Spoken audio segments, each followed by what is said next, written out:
Welcome everyone to our third Starcraft 2 weekly Whine Live. I'm your host Ace, and today I'm joined by my good friends Brock and Relin. I set this up because I've always enjoyed open and honest conversations about balance, but I feel like this can be hard to find in the community, and I hope to do my small part in changing that with the show. So if you enjoy, please consider giving the video a like or subscribe. And with that out of the way, let's dive into this week's topic, Terran. So with last week, we talked a little bit about Zerg, and before that we talked about Protoss. It kind of seems like the theme was Protoss is too hot, Zerg is too cold, but if you ask me, Terran is just right. So I think this is going to be probably a more nuanced discussion than our previous episodes. I don't want to repeat myself too much, but mostly I think Terran is fine with the exception of battle cruisers, but they're so rare that it's not really a big deal. Overall, I think Terran is pretty well balanced and designed. Everything's in kind of a good spot right now, if you ask me. And I'll give you some examples. I think Hyperflight Rotors is really in a good spot, finally, after a long time. Cyclones, kind of in a good spot. I know Relin's probably got some opinions about Cyclones, but we'll get into that. I think Cyclones are much better than they have been in any previous patch. It's as close to balanced as we've seen. And they feel good from a design perspective as well. And then there's things like Neosteel and the Medevac upgrade, things like that have just sort of been tweaked and fine-tuned and adjusted to the point where Terran just feels pretty good. I think if anything, Terran is actually just a little bit overtuned relative to the other races, but I mean that in the true sense of the word, overtuned, not as a synonym for imbalanced, which is how most people usually use the word. Overall I think they've got really solid core options and a lot of niche specializations for the race.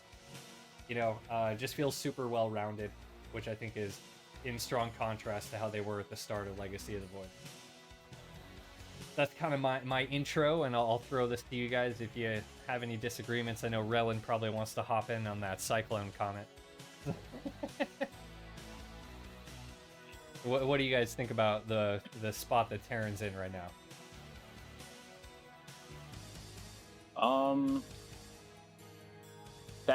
So are you asking just me or Brock in general?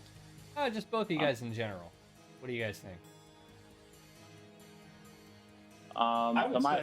You can go. You go ahead, Brock.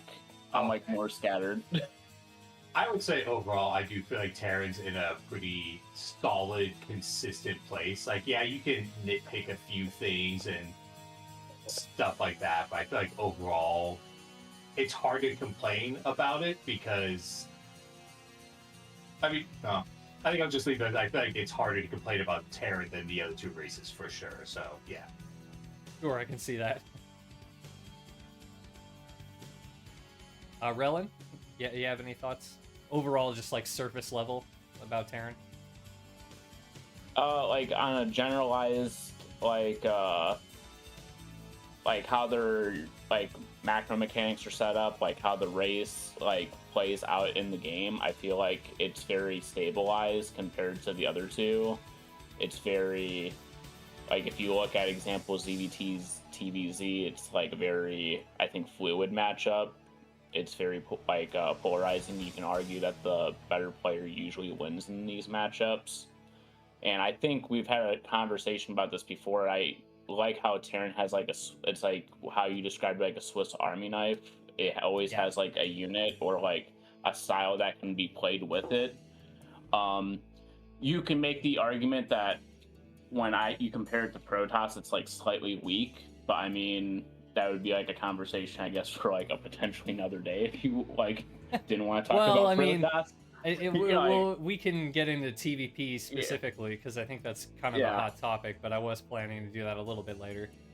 Because if you ignore that one particular matchup, I think the race plays out very fluid and it's very nice to play with in general.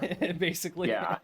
Well, I meant also how the mirror matchup is. So example, even on paper, a mirror matchup is always technically balanced. It's just that how. But Terran is the most balanced. Yeah, I totally see what you mean there. Like, you know, sorry to run over you a little bit here, but I'm just totally agreeing with you because it's like when I went through my random player phase and I was playing a lot of the different races, like, and I was actually 1v1 ladder, not just team games. You know, one of the things that I noticed the most about Terran was like TVT. It's an insane matchup, and there can be like wild swings back and forth. But it feels like the most balanced out of all the mirror matchups, like, and that just really like stood out to me as I was playing it. It was like it felt very fair. It felt like I was playing chess.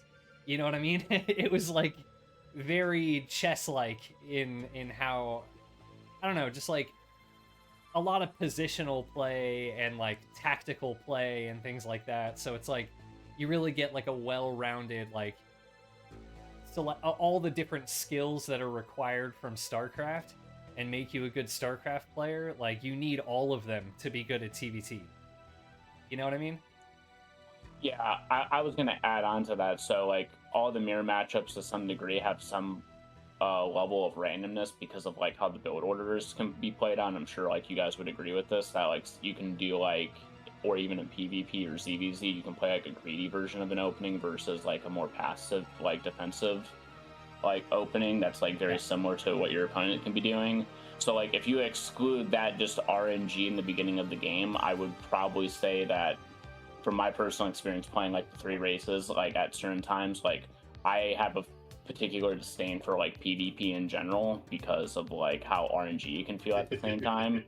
But no, PvP being very coin flippy. That's such a hot take, Relin. And some people may disagree with me, but like I've always liked ZVZ. I don't to think some anybody degree. would disagree with you about PvP. Yeah, no, I meant like the ZVZ part. Like I personally am like a fan of ZVZ. I know you may disagree with that statement, but I don't play Terran. Like that's not my main race, but I can at least like when I watch TVT, I do agree with you that I feel like if you exclude like the very like occasional like hard counter builds to each other, like it does feel more like a game of like positional chess to some degree. That the better players should on paper always win. Right. So like. That's what I would say about the, you know, how the game is played and like the mirror matchup aspects of it, though. Yeah, I think those are all pretty good points. You know, I think, I think this all just sort of supports the general conclusion here that like Terran is just a really good race in terms of like balance and design. Like it's just set up really well. Got a great selection of core units that can handle a lot of things and tons of specialized units, and I don't know, it's just it's in a really good spot. No complaints really. Other than, and here's where we get to the first maybe hot take, battlecruisers. Yeah. I think we got to talk about battlecruisers. Me and Relin, we have a lot to say, I think.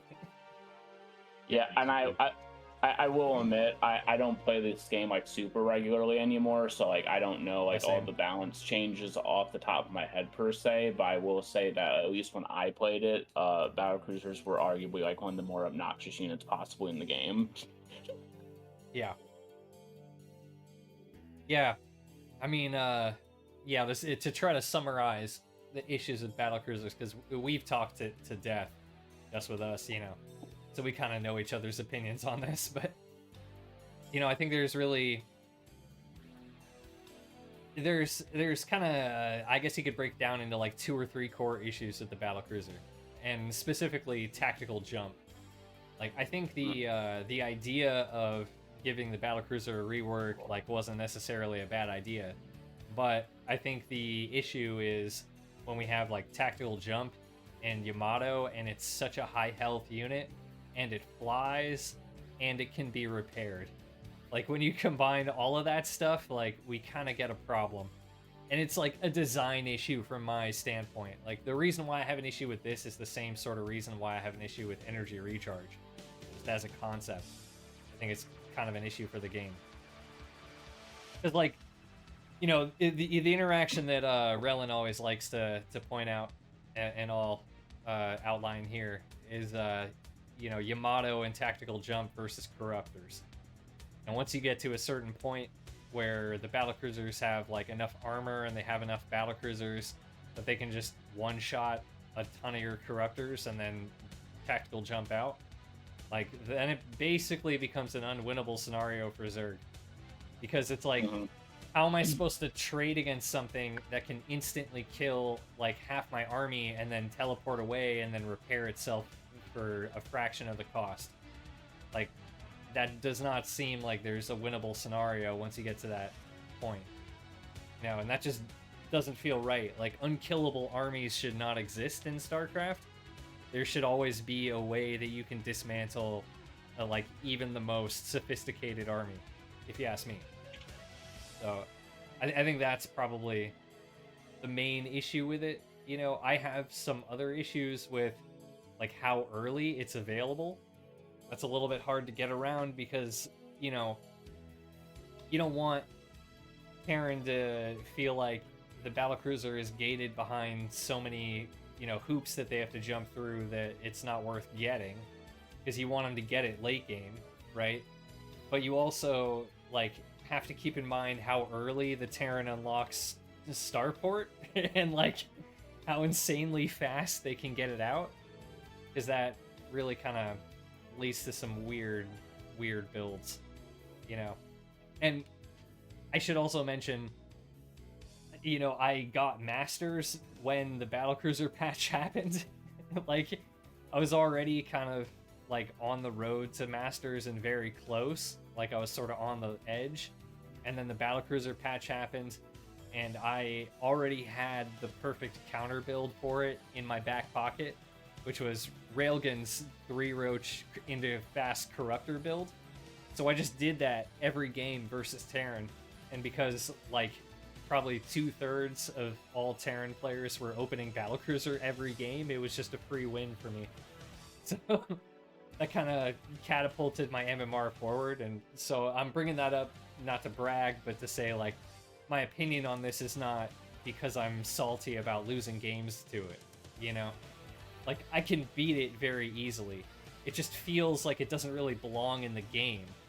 That's my issue with it. And anyway, I've been talking for a while, but so what are your guys' opinions about battlecruisers?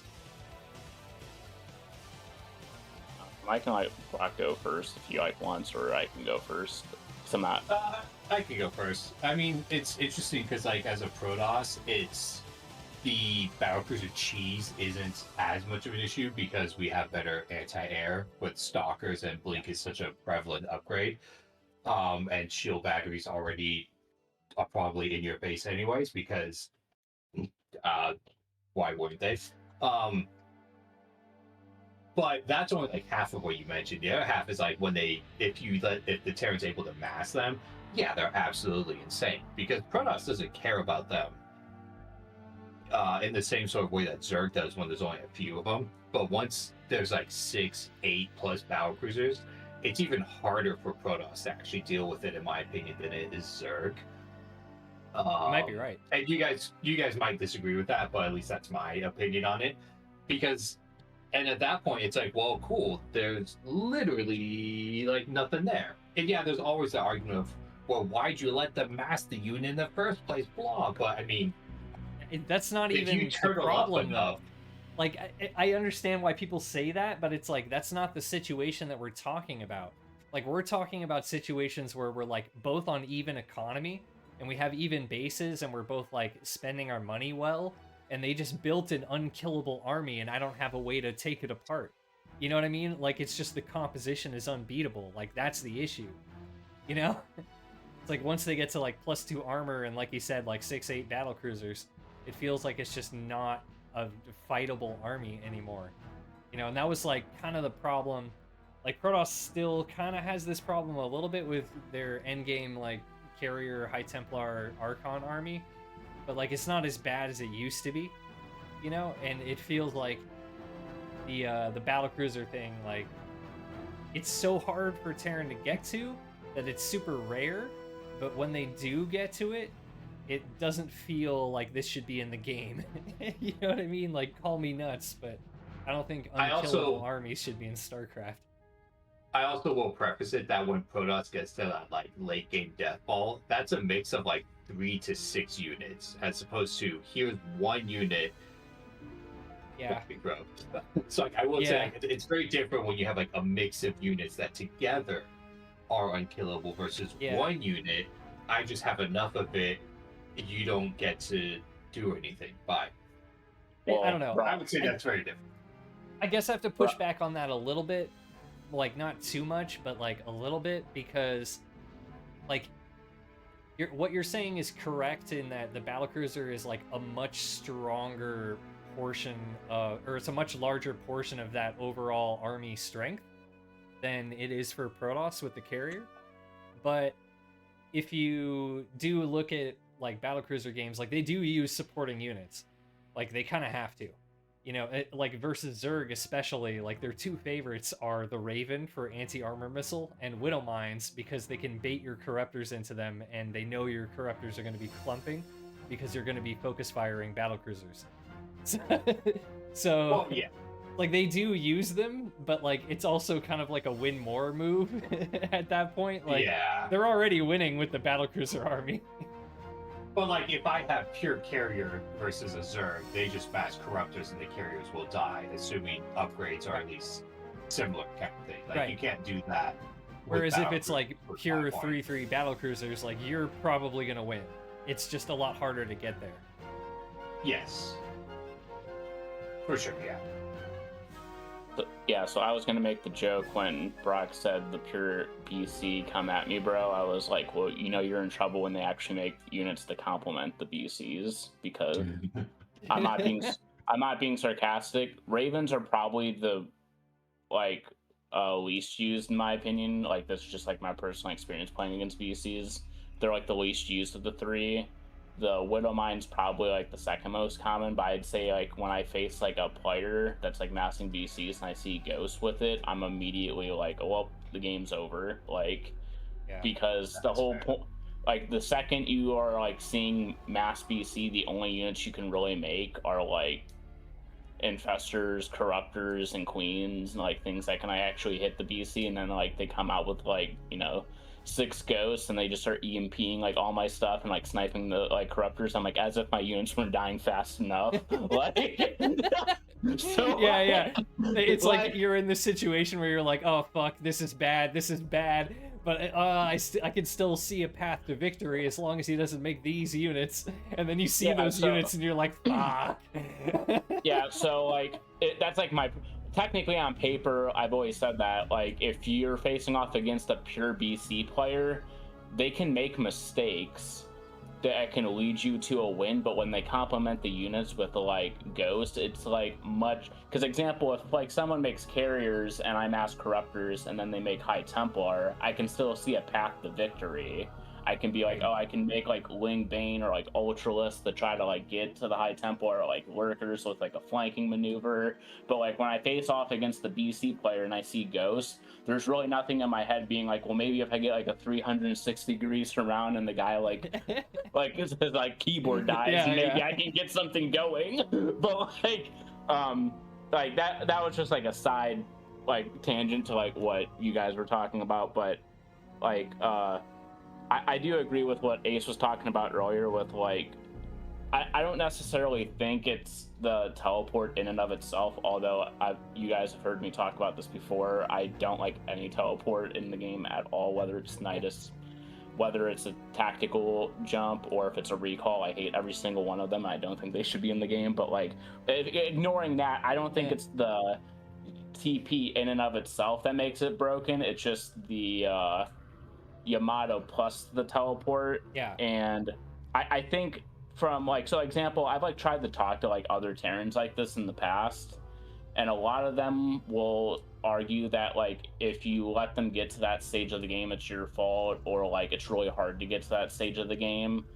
And I always like look at it like this. So example, if like the Terran can manage to get up to that like 8, 9, 10 BCs with like some sort of upgrades, it becomes increasingly difficult.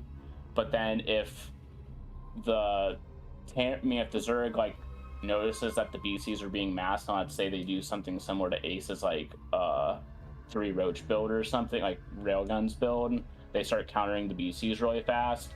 The Terran feels like sort of screwed, being like, why invested all these minerals and gas into this one unit? It's just going to get like killed really easily with a corruptor, and then the corruptors are going to piss on my units, on my buildings. So like the reason I hate the unit for like one is that it feels very unfair from the Zerg's perspective, but it's like the risk reward factor. The unit's like super expensive, but like if you manage to actually mass them, it feels like the other players have nothing to do.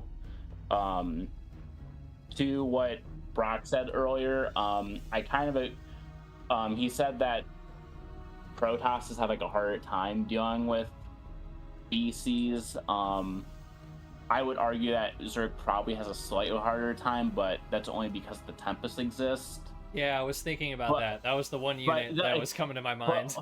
But like when I disagree with Brock in this scenario, I'm not saying like, oh yeah, Protoss has it easy. I think both scenarios, like if someone's massing BCs versus you, whether you're Protoss or Zerg, your life sucks. It's just that Zerg's life sucks ever so fucking slightly more. Slightly more. I honestly think it's hard not a good scenario in either one.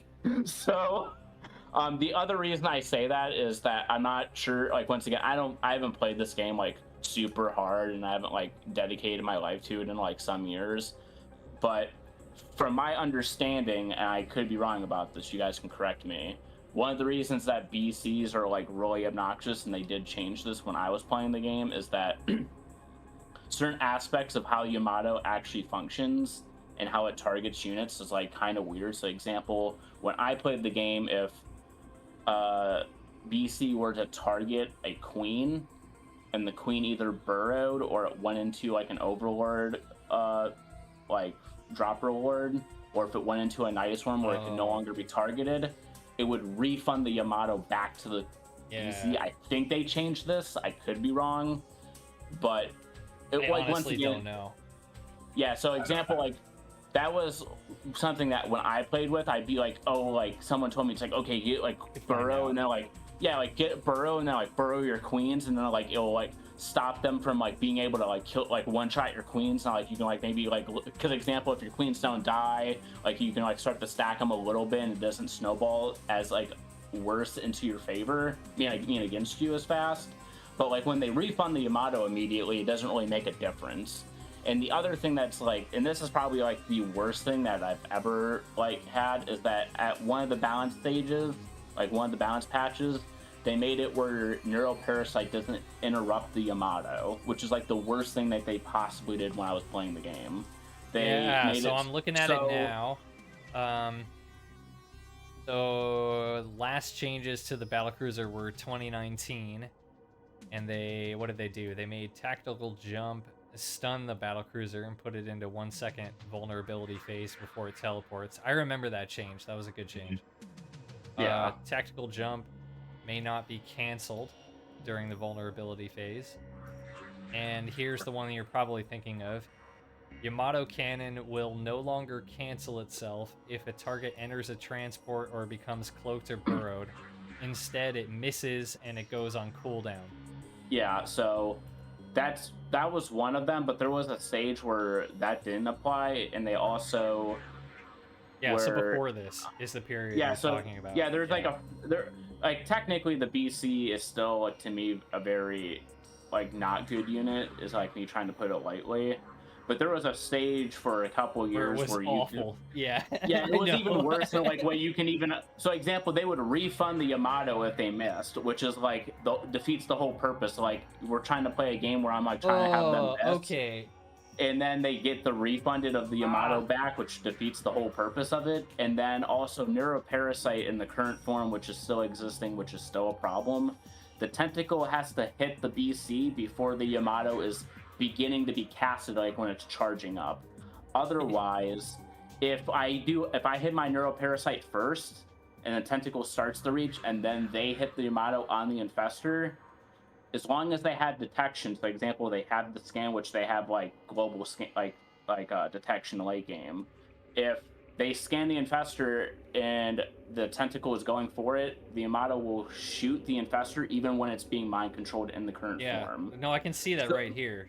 Yamato cannon no longer gets interrupted by neural parasite. Which So to me, yeah, when if they you neural yeah, like so they just have to start the Yamato before you neural. yeah, from which what I remember understand. yeah, so like people may not like realize how impactful this was, but you have to remember that neural That's parasite huge. is a tentacle that has an animation that goes through it. The Yeah, Yamato well, really and just has also to be like casted the on the charge unit. time of Yamato, it's like, you know, you can it actually is good for the Terran in this situation to have a longer charge time. Because if you rapid fire a bunch of Yamatos on a bunch of infestors, then you have that entire charge time is a window where the Zerg could potentially cast Neural Parasite and it won't do anything. Yeah. Yeah. But under the current under the current, this is why I've often complained about the battle cruiser in the past, because you can't really interrupt the Yamato. And the only example I know off the top of my head, and once again I could be wrong, I haven't played this game in a while, but the only example I know off the top of my head is the Viper abduct. It will like interrupt the Yamato. However, like you relying on like mass Viper to like abduct multiple BCs, I don't think is like what you would call like a practical solution to the problem. Like you could Especially because it doesn't cost energy. Yeah, so believe it or not, Ace and Brock, I'm not sure if like people like often will say like corruptors are the answer versus BC, but in my personal experience, and once again, like I'm only like high masters, I'm not like like a 5k GM player, but like when I'm facing off against like mass battle cruisers, the thing that gave me the most success is not corruptors or infestors, but rather Hydra Viper, because if you can get the Vipers to like so example, if you have 4 Vipers, you can interrupt 4 Yamatos, and if you get enough Vipers and you get enough Hydralisks, they can't necessarily, once again I should preface it this, if they have mass BC, the BCs can just A move on top of the Hydralisk, because Hydralisks are kind of a trash unit late game. However, no. But my Chromial Shroud. Yeah, like I'm like prefacing this a lot. If we're talking about a mid-game stage where they're still building up the BCs, but they haven't maxed out on them, you can use the Vipers, and yeah, they may kill a Viper here and there, but the whole point is like I'm gonna interrupt their Yamatos, and I'm gonna try to grab them before they go through the like animation of the teleport. And if they're going in the animation of flying to you because of the abduct, if you have enough Hydralisks, they will start one-shotting the BCs, which is like the whole point of like doing this build. Like that's the only, like once again, I'm like prefacing this a lot. I haven't played the game in a while. For all I know, like some of these like aspects have changed a little bit. But as far as I'm aware, Yamato still does not get interrupted by a neuroparasite. And until that day changes, the neuroparasite and corruptor is literally just a non-answer to the battle cruiser, straight up. Like unless you have like overwhelming numbers where like it's like a 10-to-1 ratio, you shouldn't be doing that. To me, Hydra Viper is always going to be a better answer. And it also like makes it where, example, if they go into like Widowmine to try to protect their BCs, doesn't matter. You have Hydralisk, which outrange the Widowmine. If they go in the Ghost, congratulations. Start like one-shotting a Hydralisk here and there. I don't care. I'm there for picking off battle cruisers, like your most vital unit. Well, Relin, first off, joke's on you. They don't really patch this game regularly anymore. So Yeah. I preface it that because example they do example the last balance change. I actually like, I'm not gonna lie, I don't really know what they did. So like that's why I'm always prefacing like I haven't played the game and I haven't read the patch notes regularly. So like example, but as far as I'm aware, they haven't changed this. Let's move on. We talked about the battlecruiser plenty enough here. Okay. Okay, so gosh, now I'm a little bit torn here because you brought up something that I kind of want to talk about, even though it's like not a hot topic that anybody is talking about, but it's a personal pet peeve of mine. But I don't know. All right, fuck it. Let's talk about it. Ghost Knight, because you talked about Yamato being canceled. We were talking about this, right? So Ghost Knight being canceled, not taking energy. It refunds the energy. That to me is just wrong. Like that should not be in Starcraft. Like that is not okay to me, and that has never been okay to me. Whenever they made that change, it was like 2016 or something. It was 3.8. I'm pretty sure. Yeah, I do not like that change. I think that change is a really bad idea. Like, and what's weird about it is, like, I get that, snipe needs to be strong, right?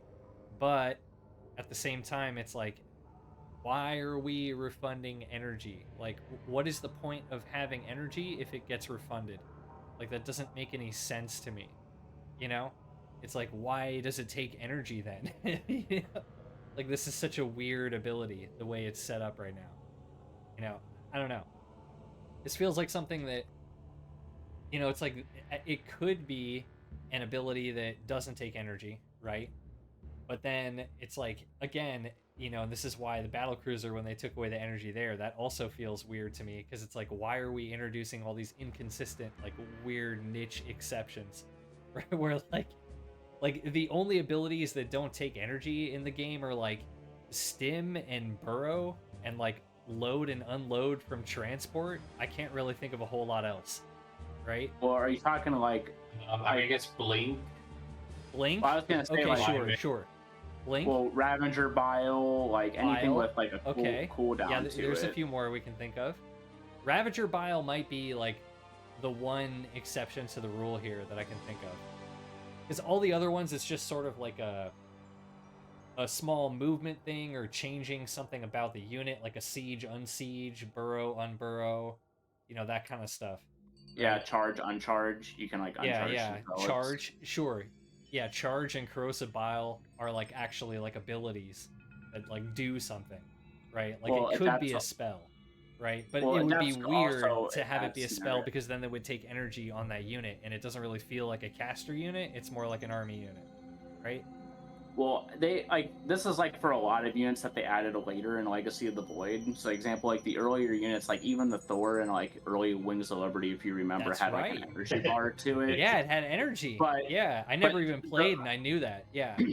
So, example, like I think from the game's perspective, at least from the balance people who were making the game, when Legacy of the Void, I mean not Legacy, Wings of Liberty was first made, it was okay to have these units have like energy, such as like the Battlecruiser or the Thor, or like a lot of these Right. like other like miscellaneous units. But the problem is that you have High Templar and Ghosts, and like as they started adding in more units to the game, they didn't want like. If you think about it, High Templar and Ghost historically in the game have not been known as like weak units. Like they could be like like they've been known as problematic at the time, which is why if you look at the new units that are introduced into the game, like the Ravager, the Disruptor, the Adept, Blink, like all these units that like are in the game that have just an ability that doesn't actually have an energy bar to it. And I would argue that I can't be like, I'm not in their meeting rooms like when they were doing the balance, but I have a feeling that they're like, we can't keep adding units that have energy bars to them, because then the Ghosts and High Templar are just going to become more problematic. Okay. I That's can kind of see that. Yeah. That's interesting. I don't know. That's like how I don't know if I agree with that. I would really have to like think about that for a while. But yeah, I hadn't really thought about that. But that might be more of an explanation why these things are the way they are. Well, you can also look at it from like the remnants of like current units in the game. So, example, like there's units that are still in the game that have just kept their energy bars. So, example, like Queens are never going to have like a passive ability in the game, because like they've always had energy, and people just look at them as being like, oh yeah, like that's how you counter Queens like in the late game. Like if they try to transfuse all their units, just EMP the Queens type thing.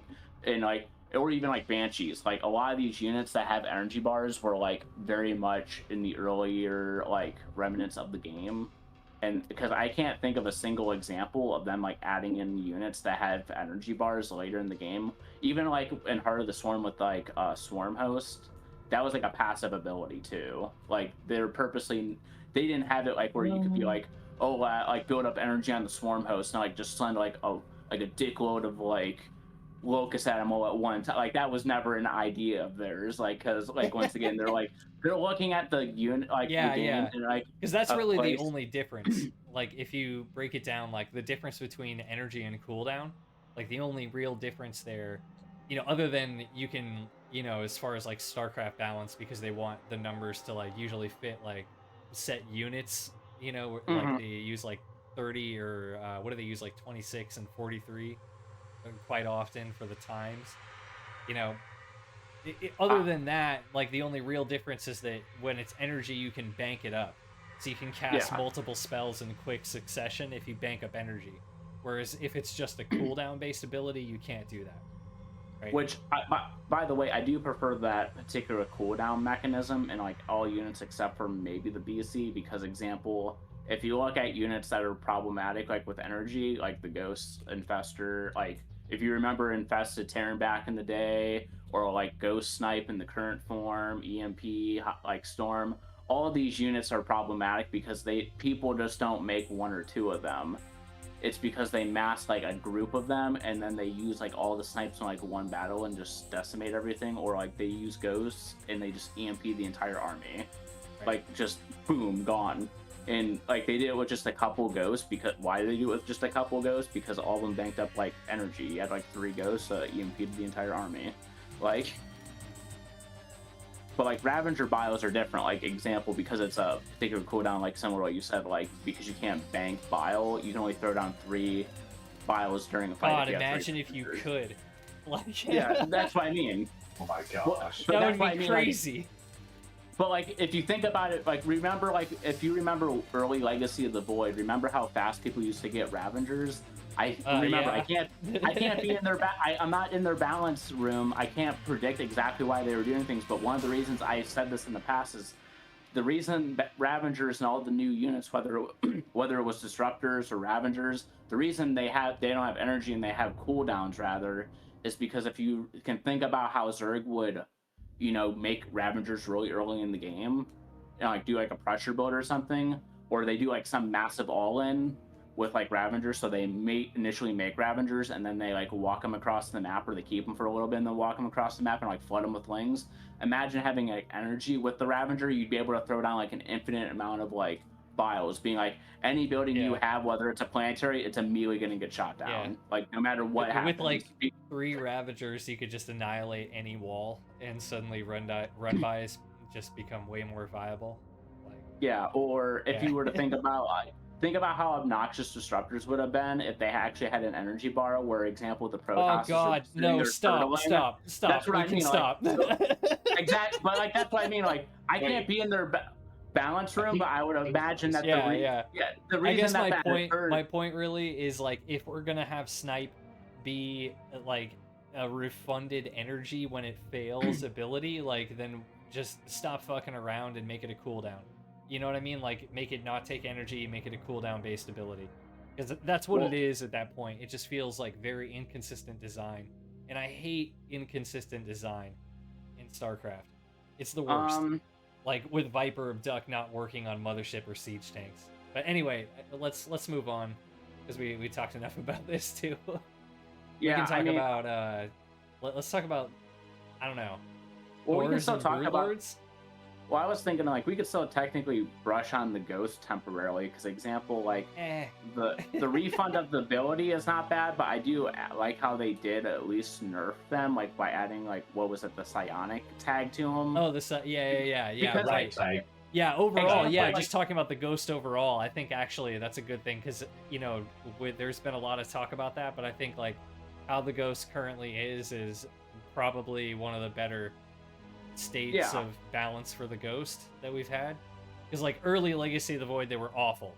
Like they were a meme, like I remember that game Euthermal did on Prion Terraces where you proxied ghosts against Protoss and like abused their lack of detection. That was amazing, but it was a meme. Well, and then later on they just became like absurdly overpowered and they were just dominating every late game with Terran in it, and that was horrible to watch.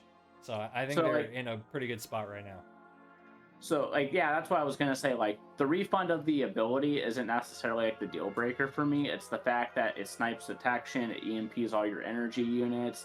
Like, Ling Bane is, air quotes, the counter to it, but, like, they eat Balings. Like, I eat ice cream and not die. Like, that's like what I'm talking about.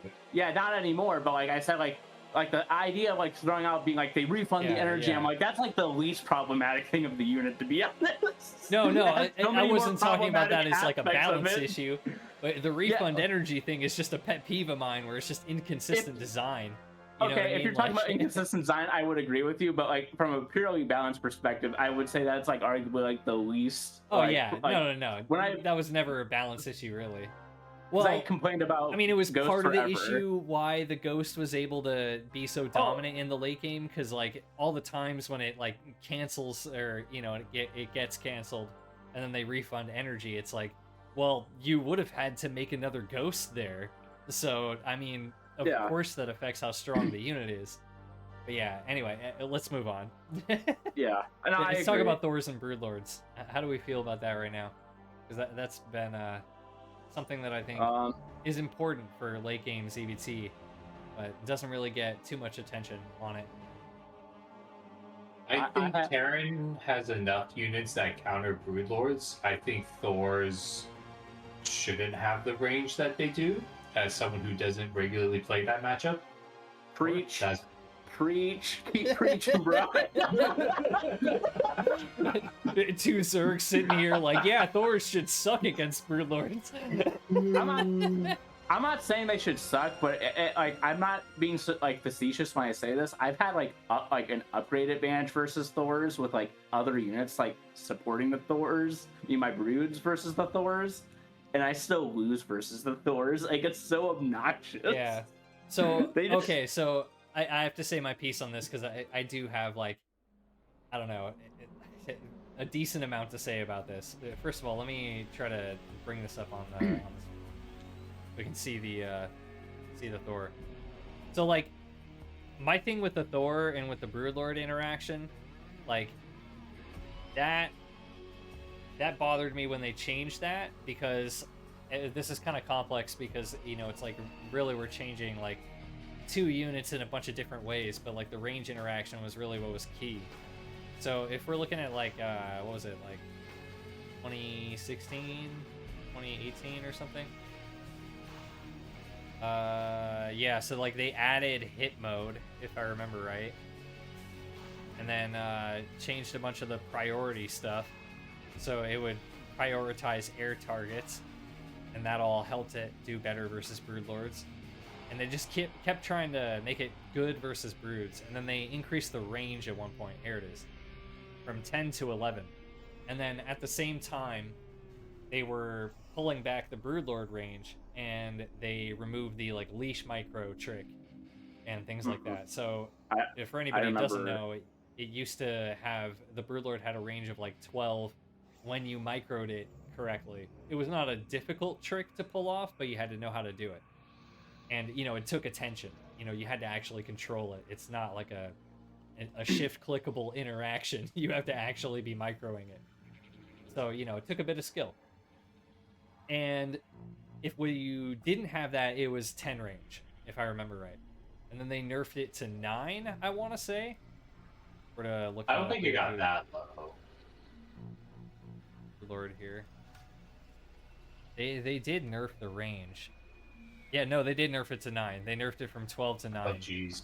Yeah. Yeah, I was gonna say it was initially 10. I mean, not. It was 11 to 10, and I remember. Yeah, so they nerfed the brood. It's so hard to talk about this because it's like they nerfed the Broodlord range from 11 to 10, and then in 2019 they nerfed the Broodling leash range from 12 to 9, which is the micro trick. So basically they nerfed the base range from 11 to 10, which brought the leash range, the like effective leash range, I think, down to like 11.5 when it used to be 12.5, if I remember right. And then they nerfed the leash range as well. So now the leash range is 9 and the base range is 10. So it has like an effective range of like 9.5, if I remember right. I think that's. I think the math might be a little bit off here, but I think you described it correctly, because it initially was the 11, but like the lease range allowed it to get the 12. It allowed it to get 12.5 range, I think. And the reason I know it's 12.5 is because there were clips of when it was at a diagonal versus a siege tank, and it was shooting at the same range of the siege tank, and siege tanks have 13 range. And people were looking at it and they're like, wait, how is the Broodlord the same range as the siege tank? the siege tank should have 1 extra range, but it's actually 12.5 plus rounding. It gets us up to 13. Yeah, because it rounds when it's on a diagonal. I didn't actually if I remember right. I didn't know that diagonal, but I think it's because you can't have a perfect circle in the game because it's a grid. Yeah, so I'm not 100% sure, but I think the least range, when it gets knocked down to 9, it doesn't actually give it 9.5. I think it just has still the standard 10, because the range is 10, but because the least range is 9, it doesn't matter whether or not, like, you can't, you can't go past your base range with the least range. You can't go past the base range, so now, which basically, when they put the leash range to 12 to 9, they basically just removed the leash trick in general. Exactly. Like, that's what they basically did. Yeah. So, like, there's not, it wasn't 9.5, it was just a standard 10 across the board. There's no micro with the unit anymore. So now, basically, like, the summary of this is now the Broodlord has, like, a much more predictable range and predictable DPS and attack, and, like, that means its interactions with other units are much more predictable. And then, because they had buffed the Thor a bunch, specifically versus, high health air units, aka the Broodlord, right? Because of that, it ended up making, like, the interaction was flipped, where Broodlords used to, like, pretty much hard counter Thors, and now it's, or previously it was the opposite. But I would say, right now, with the recent change that they did to, what did they do? This one. Fix an issue where broodlings could greatly delay launching or fail to launch toward their target depending on their position relative to the Broodlord. So, that's not an issue. That was a design choice that the original designers of the Broodlord, whoever they were, like, clearly made, if you ask me. But, they changed it, really, is the point of this. So now it's very consistent, right? And when they did this, it suddenly made it so that the interaction is a little bit more even. So now, if you ask me, from what I've seen, because you can stack multiple Broodlords on top of each other because they're air units, if you have like 4 or 5 Broodlords, now if you're attacking the Thor on the edge of a Thor army, then it will beat the Thor. And it beats that one Thor because it's only fighting that one Thor. And if you, because you're an air unit and you're, faster and the Thors are derping over other ground units, and maybe you're using a cliff or something like that, if you do that, you can beat a Thor army with Broodlords with just good micro, and occasionally you replace the Broodlords as they take damage, right? And or transfuse them, or transfuse them, right? Which to me feels like it's probably a pretty good medium ground, but I do still wonder, does Terran need the Thor to be able to counter the Broodlord? Like, should it be doing this at all? Is kind of a question that I still wonder, but I don't know. My overall opinion is that I like this interaction the way it is now much more than I have for many years. Obviously, as a Zerg player, I enjoyed being able to just hard counter Thors, but, if that's not on the table anymore, then I'll take this over Thors just shrekking Broodlords, which was not fun. I mean, the one thing I'll add to that is the issue with reducing Thor's range is Sky Toss, because they outrange, because Tempests only have 10 range versus ground, and carriers with leash range have 14 range, but 8 release range. But yeah, so reducing Thor's range does also mess with that, as opposed to buffing Broodlord range. So, I mean, there is that one thing to consider, because Tempest versus Thors is a similar interaction as Broodlords versus Thors, in that, if you stack them and, like, fire just at, like, a Thor and you, like, one-shot it, okay, it wins. But if, like, you got multiple Thors in a line, they just wreck the Tempest and carriers, honestly. If they got a concave on you, it's like, I've seen that. So like, there is that one thing to consider, but otherwise, I would agree that is how that interaction works for both of those matchups in those kind of situations. Yeah, so I kind of agree. Like, I don't know, I have like maybe a more nuanced take on this. So, um, like It's the theme for today. yeah, so like I understand like what like the people like. So example, it's not like I never played like the other races or anything. So like I understand like what the Terrans like would cry about being like broods are like really strong. It's because of the least trick and just because of the brew lord's range in general in a lot of scenarios, like whether it was like over the cliffs you said or just like the least range, because they just outranged the Thor. It's They similar used to to, like, right? Just to be yeah, clear. they used to. Yeah, they used to. I should preface to that, but because they used to like outrange the Thor so heavily, it would basically be a scenario where like Terrans would mass Thors and they have like try to get a bunch of support units with the Thors, and the broods would literally take like little to no damage, and they just basically be picking off free Thors like constantly. Yeah. And Like the I only way understand they like would win is when they got like a super high blue flame hellbat count. So whenever the broodlings would drop, they would just vaporize instantly. And if they didn't yeah, have that super high count, it just didn't work. yeah, I was gonna say there's a bunch of like other factors into this because example when Zergs make broods, it's similar to like what we were talking about earlier with like the BCs being like if they're only making broods, of course like it's gonna be easy to win, but like very rarely are you gonna face a Zerg like a good Zerg player that's only gonna be making broods. They're gonna be making units that are around the broods. So example they're gonna be making infestors, vipers, lurkers, like one shot Thors if they get into the range, like but like a lot of these scenarios, like I understand like why Terrans would complain about the brood. Like I truly do, because they could be constantly be picked off and there was no real interaction between the two units. It sort of forced the Terran to go into like this air army because example, if your Thors and your Hellbats are getting one-shotted, what's really the point of doing anything at all? And Yeah. then the It obvious forces problem you into Vikings and libs.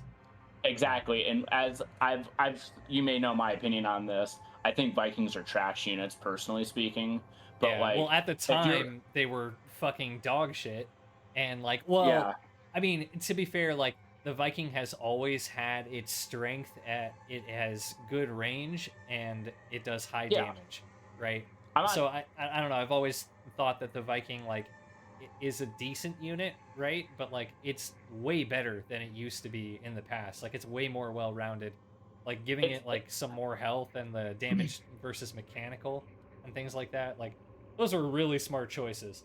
Like I don't, yeah, I don't I necessarily think they think the might have gone a Viking. little bit too far with the health, if I remember right, because like the interaction between like corruptors and Vikings, it's a little bit strange. Yeah, I've talked about that a lot, but it's a little bit weird. But I don't know, because like the situation you're describing, like they can start making Vikings. Like if we're talking like early Legacy of the Void, right? Even when they were yeah, dog shit Vikings and the Thors were godlike and the Thors were sorry, and the Broods were godlike and the Thors were terrible.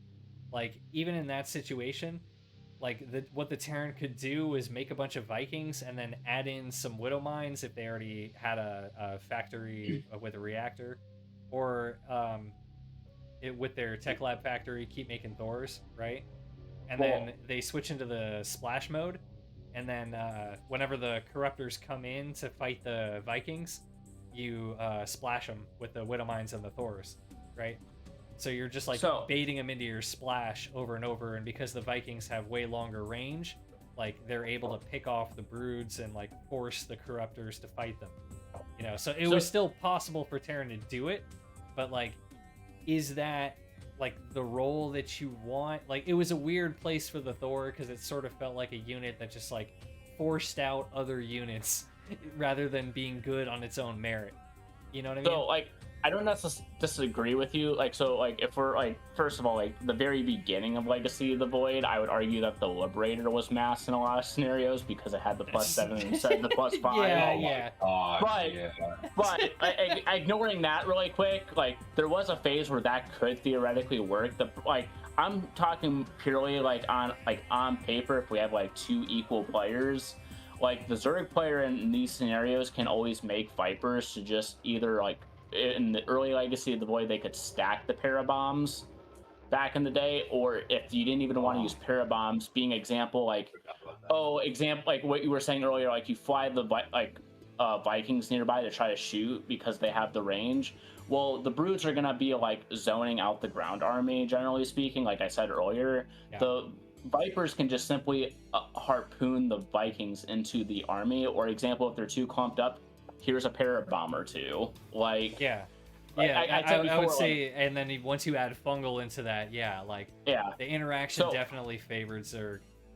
That's like what I mean. So example, like if we're like when Terrans were complaining about like the broods and stuff, I completely understand like what they were talking about. I honestly do think it was imba for Zerg. But the thing is that like what they did is that they're like, okay, we're gonna make it where the Thor can kill broods, or like it has, I think at one point, I could be wrong, it outranged the brood because it had, what was it, a range of 11, and it went like in the high impact payload 10, and it removed it. I'm like it still does it still does outrange it, like so like it's still like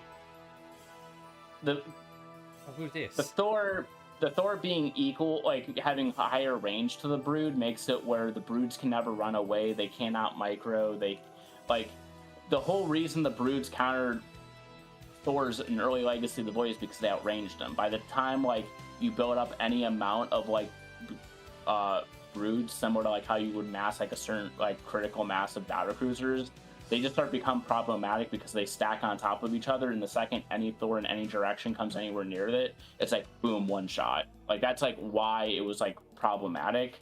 But by making Thors like higher range, the broods like tickle the Thors with their armor, because I think they have a base armor of 2 if I'm not mistaken, and then they can have like +3 armor. They can have hellbats around them, and the second they lock onto that unit, they're really not like, they just basically get demolished. Which, once again, I'm not arguing necessarily that the previous one was like balanced in any scenario, because I do think it was imba for Zerg, but I do think that the current version of like the Thor and like how it interacts with air units is like kind of imba for Terran.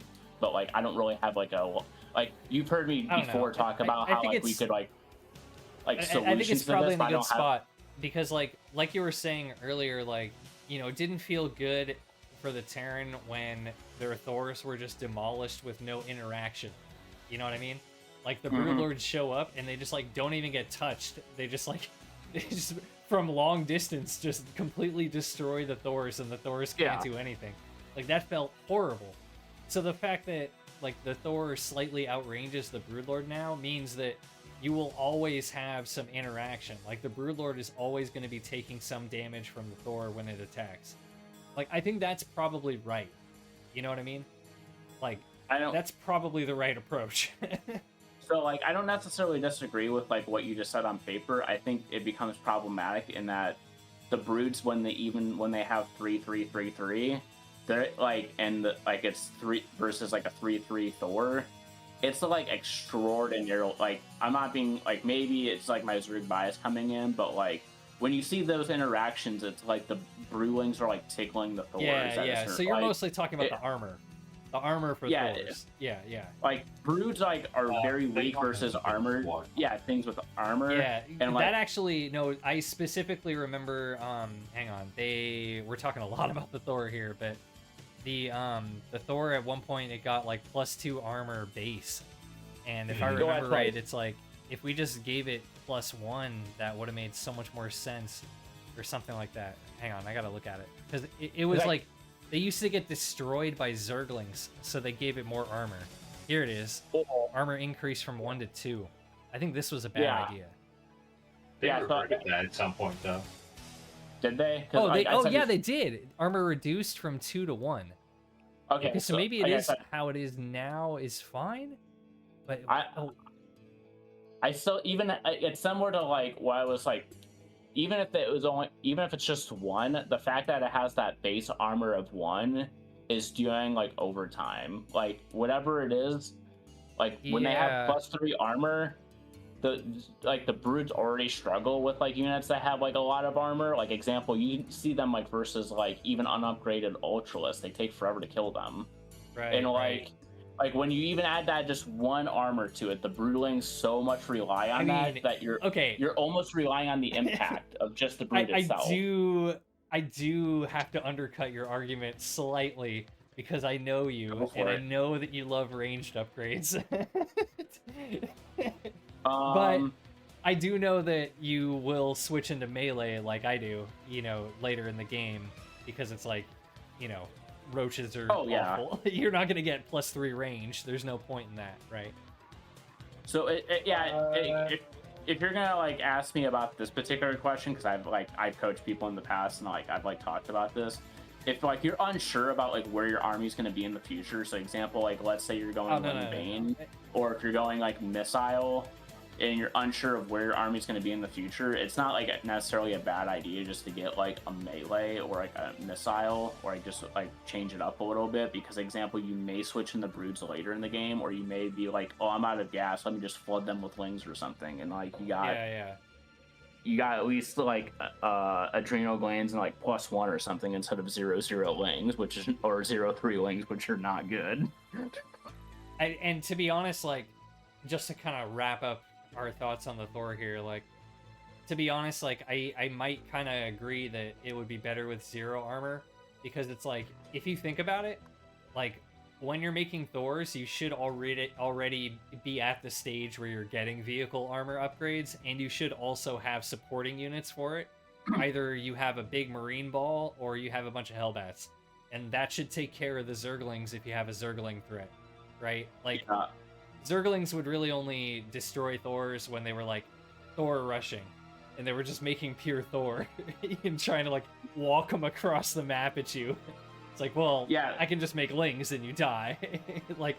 Is that an issue? I don't think so. Yeah, so if we're talking a certain stage of the game, where the Terran's only on 3 bases, then you can make the argument that that 1 armor is necessary because Zerglings are so strong versus the mech army. My problem with it is that when you start massing these big armies with Thors in them, the Ling is the natural air quote counter to the Thor, but that +1 armor is paying so much dividends. Doing some real heavy lifting there, yeah. Because even when Brock said that they had nerfed it to 2-1, in all honesty, I couldn't even tell, because example, when I make broods versus Thors, it doesn't matter what the upgrades are, they get shot right out of the sky. Why? Because they're tickling the unit. It almost never matters. And one of the reasons is that if I have broods, it's always a late game. They always have at least +2 armor, if not +3 armor. They have the broodlings are tickling the Thors. Yeah. They are quite literally just barely nudging that health bar. I'm almost and completely relying on the impact damage. Okay, we're running on time here, so let's try to wrap it up a little bit. I'm thinking, let's end by talking about the thing that everybody knows, but it's fun to talk about anyway, which is why Terran is such a fucking fun race, and why it's so well balanced. I think really the core reason, if you ask me and most people, is that it's such a micro-intensive race. And that's just always going to be a really strong self-balancing mechanism for Terran. It's the glass cannon race. Their units are incredibly powerful if you can micro and control them correctly, if you're good at positioning, if you know when to do the right things, right? But if you're not good with your army control, Terran is not a very good race. I don't know what you guys think about that, but I think that's a consensus in Starcraft, but it's worth repeating.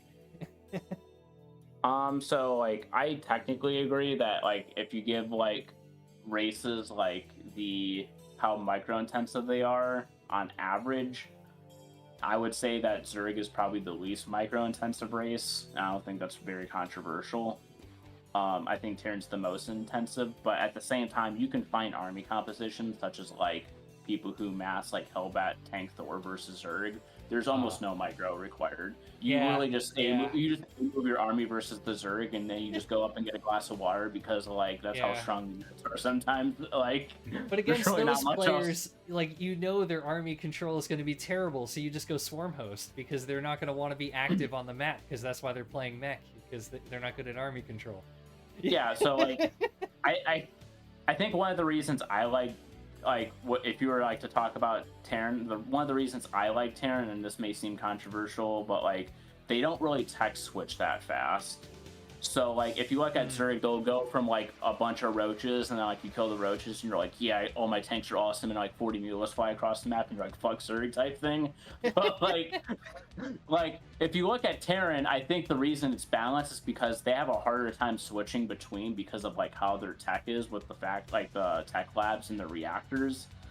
So they've been getting better though. I gotta say, that 3cc like, 111 opener is doing them world of favors there, because yeah, it's definitely not like that frequent, but I lose more games than I would like versus Terran players who like switch from mech into bio or bio into mech, and I'm like, you should not be able to do this late into the game. What is happening?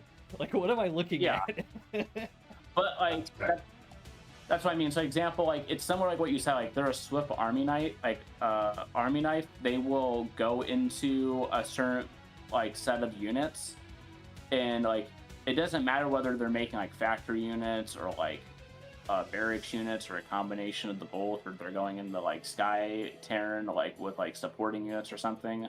Like they always feel like it has like some sort of place in like what they're doing, whether they're attacking or defending. That would be the other reason I kind of like Terran, is that their race is naturally set up, particularly in the ZVT TVZ matchup, where Terrans will try to like be hyper aggressive towards the Zerg, because like Zerg can only make drones or units at like one time, generally speaking, or it's not good to be making both at the same time.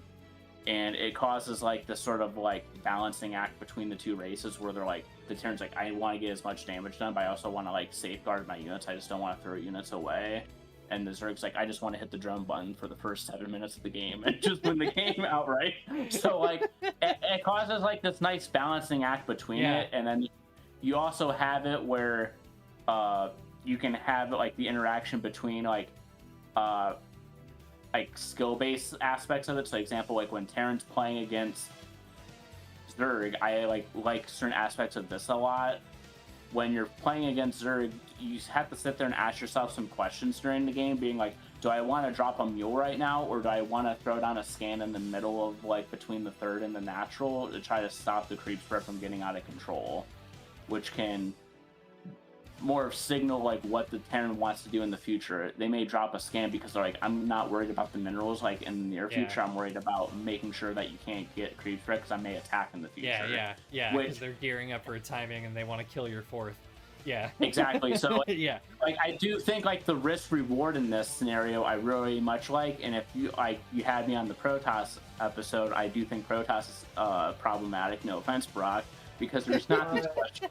There's not these questions. Like Protoss never has to ask the question, do I do a recall? Do I do a chrono on this, or do I do an energy? Because they can do all three. It doesn't matter. They have infinite energy, so it doesn't ever matter. But like the Terran, like they have limitations built into the race. So example, like they can't be like, I'm going to switch between making like 30 Marines at a time to making like a bunch of mech units at the same time. They can't just willy-nilly do this sort of stuff. So it makes it where they like the harder limitations make it where there's obvious weaknesses, but like similar to what you said, the knife aspect of it, of the analogy, makes it where they actually have like some aspects that can make them win the game. Like, because they like the units can congeal together, they can like make good timings. Like that's why like everything I'm saying right now is why I think makes the overall, like you can make the argument that Terran, other than like the couple units we've discussed, are like is a very much balanced race, I would argue.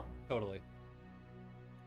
Brock, your thoughts on why Terran is fun?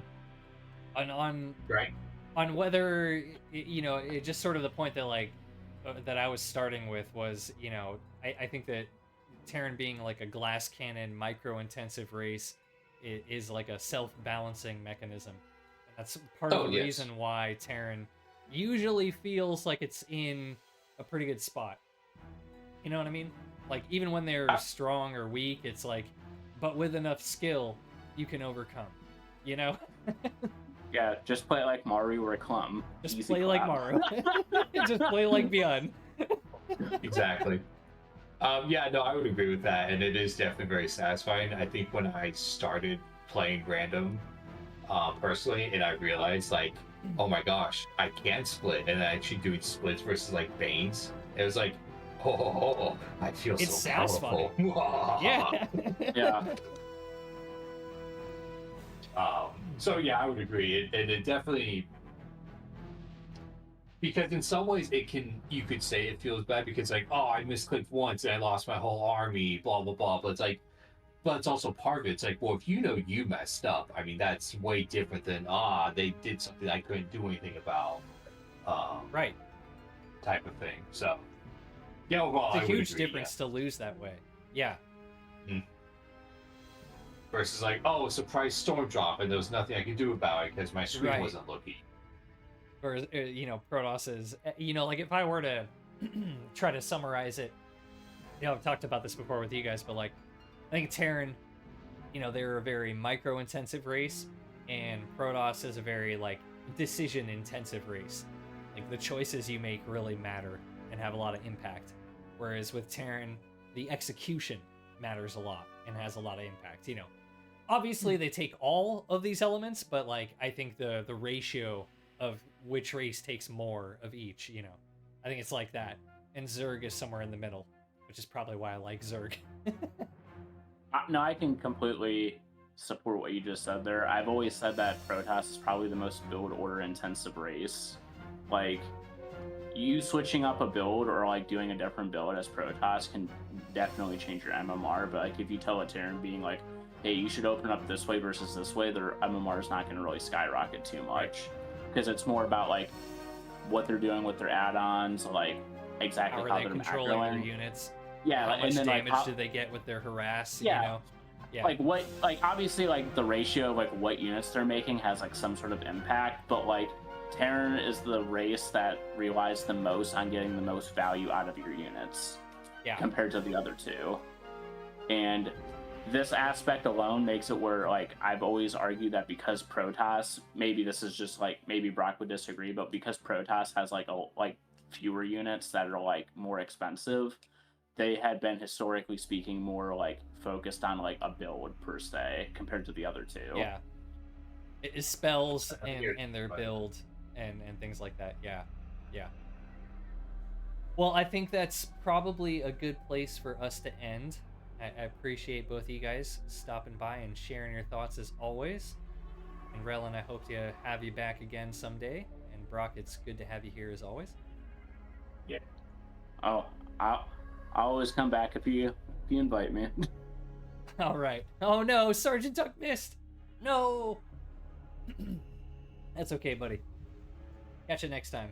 And and I'll put this up on YouTube. It'll probably be up like tomorrow, because it takes a little while for like Twitch and YouTube to upload. Yeah, it was a good talk, and hopefully next week, for anybody who is hoping for the map balance design kind of conversation, we're gonna do that next week is the plan. Just because the map maker who I wanted to have on is not available today, so we're gonna be doing that next week. But yeah, I appreciate you guys stopping by and appreciate anybody who watched or listened and enjoyed. We will catch you all next time. Bye-bye!